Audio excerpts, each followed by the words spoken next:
اور اس وقت میرے ساتھ موجود ہیں جمعیت علماء ہند کے صدر قاری عثمان منصور پوری صاحب. آپ کا بہت بہت ہندوستان لائیو پر استقبال کرتا ہوں. حضرت آپ سے پوچھنا چاہ رہا ہوں اس وقت لے کر کے جمعیت کا کیا ری ایکشن ہے جو یہ وسیم رضوی نے کلام پاک کو لے کر کے بیان دیا اور پھر اس کے بعد ایک عرضی دائر کی سپریم کورٹ میں؟ ظاہر ہے کہ یہ تو راستہ اس انداز کا اس ملک کے اندر اپنانا سوائے اس کے کہ اس سے فتنہ پھیلے گا. تو ہم نے درخواست کی ہے. آپ نے کہا ملک میں فتنہ پھیلے گا. تو آپ کو لگتا ہے کہ جان بوجھ کر کے یا کسی نہ کسی طاقت نے وسیم رضوی جیسے شخص کا استعمال کر کے کروایا؟ طاقت کون سی ہے؟ ہم تو جو ایک شخص نے بات کہی ہے ہم تو اس کے اوپر کہیں گے.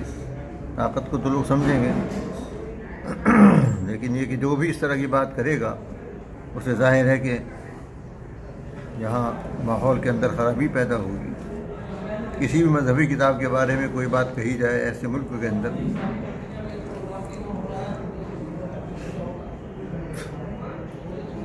قاری عثمان صاحب جمعیت کی طرف سے کیا کیا گیا ہے اور آگے کیا آپ لوگ ایکشن لے سکتے ہیں یا کیا کورٹ جائیں گے، کیا کریں گے؟ کورٹ جانے کی بات تو ہم تو پہلے ہی کورٹ سے یہ بات کہہ رہے ہیں کہ آپ اس کو رد کر دیجیے، ان کی پوزیشن کو رد کر دیجیے. جانے نہ جانے کی بات نہیں. ایسا کیا آپ کو لگتا ہے کلام پاک کی کسی بھی آیت میں، کیونکہ آپ ظاہر ہے جانتے ہیں اور پڑھے ہیں اور ایک بار نہیں بار بار پڑھا ہوگا، ترجمہ کے ساتھ پڑھا ہوگا، کہیں کچھ ایسا ذکر اگر کلام الہی میں؟ یہ مسئلہ 10-12 سال پہلے بھی اٹھا ہے اور اس پر بہت لکھا گیا، بولا گیا ہے.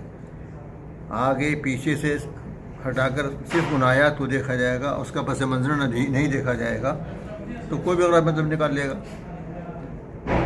اور کسی بھی کتاب کی عبارتوں کو، اس کی آیتوں کو سمجھنے کے لیے وہ جو اس کے ماہر ہیں انہی کی طرف رجوع کیا جاتا ہے. وکلاء قانون کی کتاب پڑھتے ہیں تو وہی تو قانون کو سمجھائیں گے، ہر کس و ناقص تو نہیں سمجھائے گا.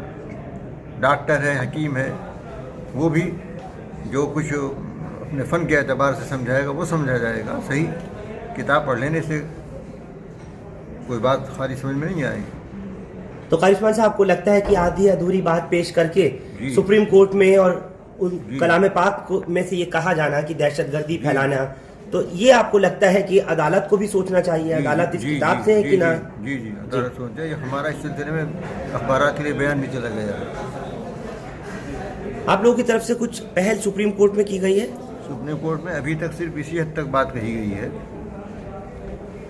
ہم تو یہ چاہتے ہیں کہ بھائی باقاعدہ اس کو مقدمہ ہی نہ بنایا جائے. کوئی ملت اسلامیہ کا کوئی طبقہ بھی اس کو فریق بن کر عدالت میں نہ جائے، بلکہ اس عدالت ہی سے درخواست کی جائے اور انہی کو توجہ دلائی جائے. حضرت مرتد ہونے کی کیا شکل ہوتی ہے کہ خارج اسلام جو کہا جاتا ہے؟ یہ دارالفتہ سے پوچھے کہ مختصر شکلیں اس کی ہوتی ہیں، کیسے کیسے کیا کہا اس نے. جب تک وہ تفصیلات نہیں آئیں گی. بھارت اسلام کی حدود ہیں، ہر مذہب کی حدود ہوتی ہیں. جو ان سب چیزوں کو مانتا ہے یا اس کے اندر کوئی خرابی پیدا کرتا ہے تو اس پر وہ احکام لگتے ہیں.